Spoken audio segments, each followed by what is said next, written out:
The wind howled through the tall, swaying trees as Tommy, Lucy and Ben made their way down the long, winding road that led to Puddlebrook Castle. They were visiting their aunt and uncle, who lived in a cosy cottage near the edge of the village. And this was their first time exploring the castle that loomed above the sleepy town. "I've heard stories about that place," said Lucy, her eyes wide with curiosity. "They say it's haunted." "Haunted?" Tommy laughed. "There's no such thing as ghosts. It's probably just an old castle with a few creaky doors and dusty rooms." But even as he said it, the grey stone walls of the castle seemed to loom larger and more mysterious as they approached.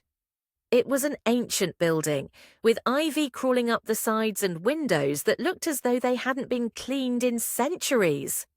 The large wooden gates creaked as the children pushed them open. "I'll race you to the top," Ben called, his excitement getting the better of him. Before Tommy could protest, Ben was already running up the wide stone steps, laughing over his shoulder. Tommy and Lucy followed, their footsteps echoing in the cool, damp air. As they reached the top of the stairs, the grand wooden door of the castle swung open with a sudden creak, revealing a dark hallway inside. "Well, here we are," Tommy said, his voice a little more serious now. "The famous Puddlebrook Castle. Let's explore." The three friends stepped inside, and the door slammed shut behind them with a loud bang. The children jumped, startled.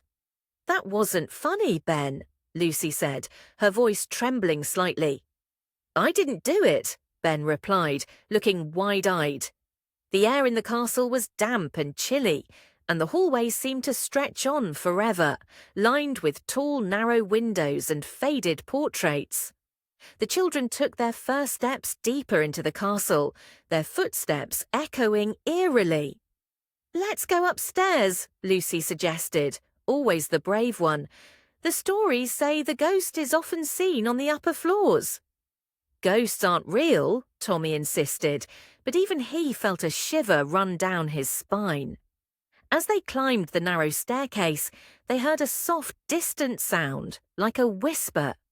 The children stopped, staring at each other. "Did you hear that?" Ben asked in a whisper. Lucy nodded, her heart racing. "It sounded like footsteps, but there's no one else here." The children tiptoed up to the second floor, where they found a long corridor with several rooms. As they passed the first door, they suddenly heard the sound again, faint but unmistakable. Tap, tap, tap.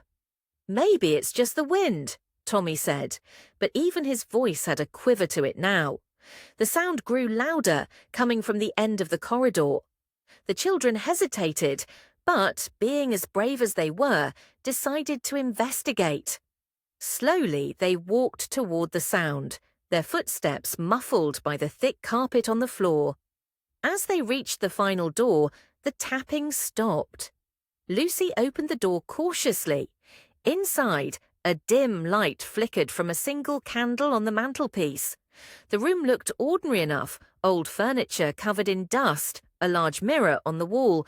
But there was something odd about the air. It felt heavy.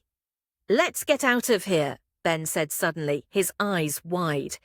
But before they could turn, a cold gust of wind blew through the room, extinguishing the candle.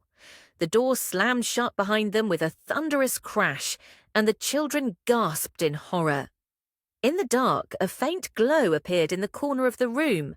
The children squinted, trying to make it out. There, in the shadows, stood a figure dressed in tattered clothes, with a face that was almost translucent. Who are you?" Tommy stammered. The ghostly figure didn't answer, but instead moved toward them, its footsteps echoing softly. The children stood frozen, unable to move. Then, just as suddenly, the figure vanished into thin air, leaving only the faint scent of lavender behind. For a moment, there was complete silence. Then Ben, ever the brave one, broke it with a laugh. "That was definitely a ghost. Did you see it vanish?" Lucy was shaking, but there was a spark of excitement in her eyes. That was incredible! But what does it mean? Suddenly, Tommy's eyes widened. Look, over there, on the floor. The children ran over to where Tommy was pointing. In the dust, there was a small, old-fashioned key glinting faintly in the candlelight. This must be important, Lucy said. Maybe it opens a secret room or treasure chest.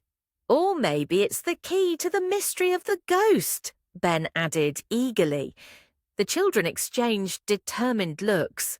The ghost had led them to something important, and they were going to find out what it was. As they carefully picked up the key, they heard the distant sound of footsteps again. But this time, the footsteps didn't scare them. They knew they were on the right track to uncover the mystery of Puddlebrook Castle.